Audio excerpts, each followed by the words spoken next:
Hi there, fourth graders. It's Mrs. Fells, and I'm going to begin reading the chapters from Owls in the Family. I'm going to start with chapter 1 and 2 today. I'll put them on my YouTube channel, and then I'll continue reading 2 chapters a day out loud to my YouTube channel. And by Friday, hopefully all 10 chapters will be done. You can listen to all 10 chapters at your convenience. And when you finish listening to the chapters, you can take the AR quiz for words. I'm going to read chapter 1 again, even though we already read it, just so you can remember where we left off. Chapter 1. One May morning, my friend Bruce and I went for a hike on the prairie. Spring was late that year in Saskatoon, Saskatchewan. Snowdrifts still clung along the steep banks of the river in the shelter of the cottonwood trees. The river was icy with thaw water, and as we crossed over the railroad bridge, we could feel a cold breath rising from it. But we felt another breath, a gentle one, blowing across the distant wheat fields and smelling like warm sun shining on soft mud. It was the spring wind, and the smell of it made us walk faster. We were in a hurry to get out of the city and into the real prairie, where you can climb a fence post and see for about 1,000,000 miles. That's how flat the prairie is. The great thing about Saskatoon was the way it ended sharp all around its edge. There were no outskirts to Saskatoon. When you stepped off the end of the railroad bridge, you stepped right onto the prairie. And there you were, free as the gophers. Gophers were the commonest thing on the prairie. The little mounds of yellow dirt around their burrows were so thick sometimes it looked as if the fields had yellow measles.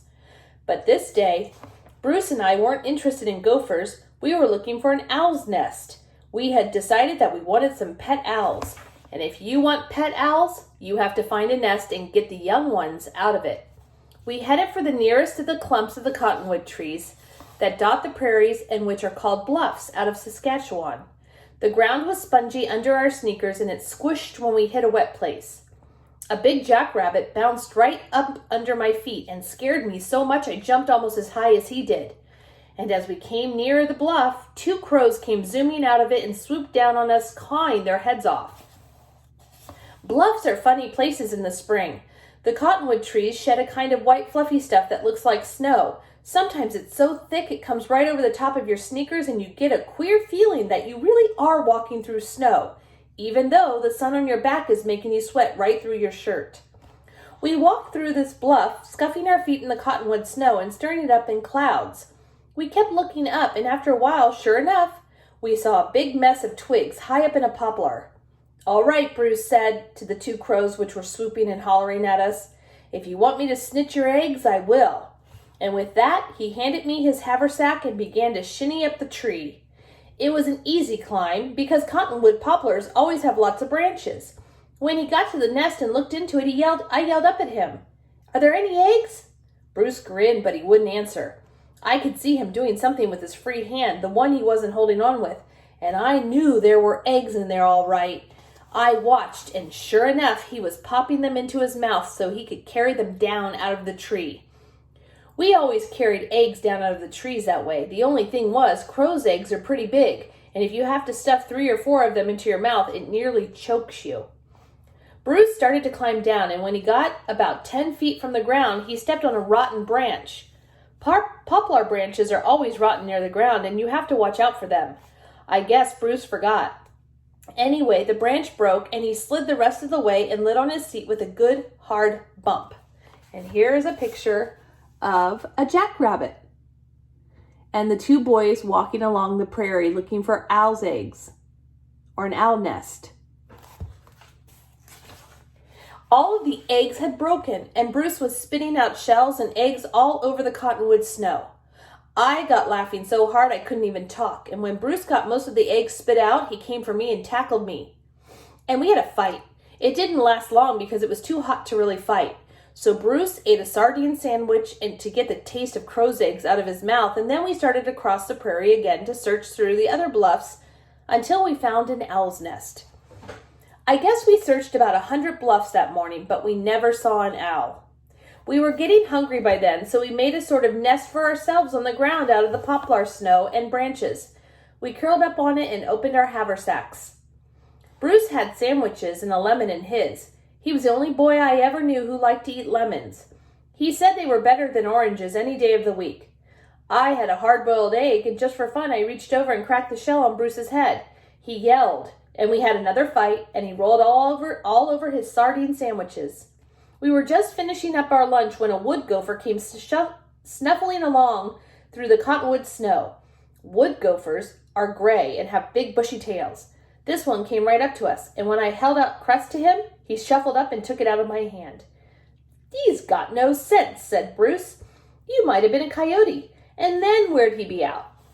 "Heck," I said, "he's got more sense than you. Do I look like a coyote?"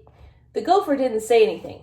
He just took the crust, scuttled away to his hole somewhere, so we picked up our haversacks. The sun was as bright and as the fireworks, and the sky was so clear you could look right through it, like looking through a blue window. We started to walk.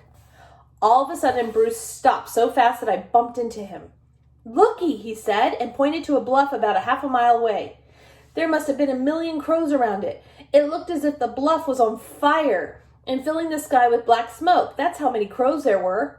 When you see a bunch of crows all yelling their heads off at something, you can almost bet it's an owl they're after. Crows and owls hate each other. And when a crow spots an owl, he'll call every other crow for miles, and they'll all join in and they'll mob the owl. So we headed for that bluff at a run.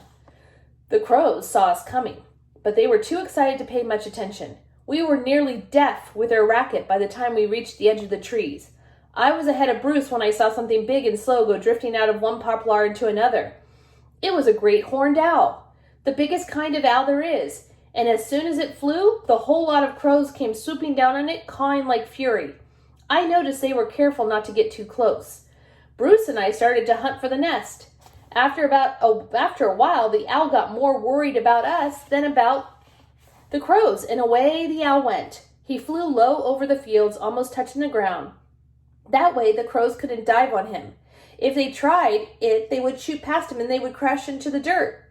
There wasn't any owl's nest in that bluff after all, but we didn't worry. We knew the nest would have to be in some bluff not too far away. All we had to do was look. And here's a picture of the crows chasing the owl away since they hate each other so much. We looked in different bluffs all afternoon. We found 7 crows' nests, a red-tailed hawk's nest, and 3 magpies' nests.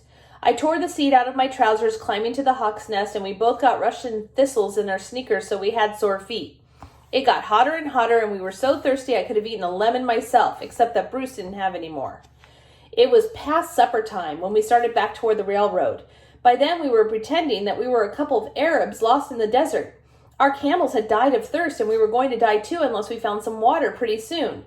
"Listen," Bruce said, "there's an old well at Haltane Corner. If we cut over past Barney's Slough to the section road, we can get a drink." "Too late," I told him. "Goodbye, old pal, old sheik. I'm doomed. Go on and leave me lay." "Oh, nuts," said Bruce. "I'm thirsty. Come on, let's go." So we cut past Barney's Slough, and there were about 1,000 mallard ducks on it. They all jumped into the air as we went by, and their wings made a sound like a freight train going over a bridge. "Wish I had my dad's gun," said Bruce. But I was wondering why on the prairies they called lakes and ponds sloughs.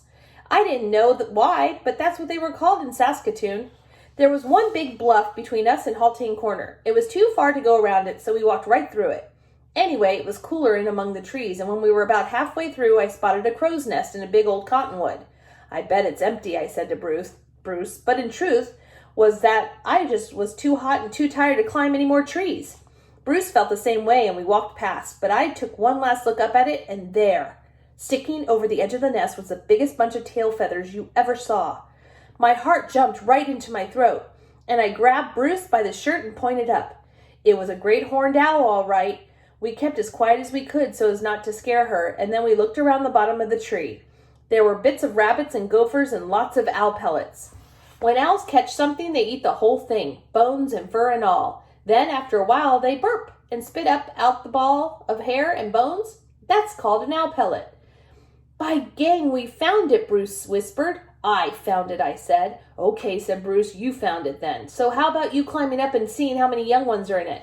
"Nothing doing, old pal. I found the nest, so if you want one of those owlets, you better climb up and have a look." Neither of us was keen to climb that tree. The old owl was sticking close to her nest, and you can't always tell how fierce an owl is going to be. They can be pretty fierce sometimes. Say, said Bruce after a while, why don't we just leave her be for now? We might scare her into leaving the nest for good if we climbed up. What do you say we get Mr. Miller and come back tomorrow? Mr. Miller was one of our teachers. Bruce and I liked him because he liked the prairie too. He was a great one for taking pictures of birds and things. We knew he would be crazy to get some pictures of the owl. And Mr. Miller never minded climbing trees. Sure, I said. Good idea. We went off to Haltane Corner and got a drink out of water that tasted like old nails out of a broken pump. Then we walked on home. That night I told Dad about the owl's nest, and he looked at Mother, and all he said was, "Oh no, not owls too." That was chapter 1.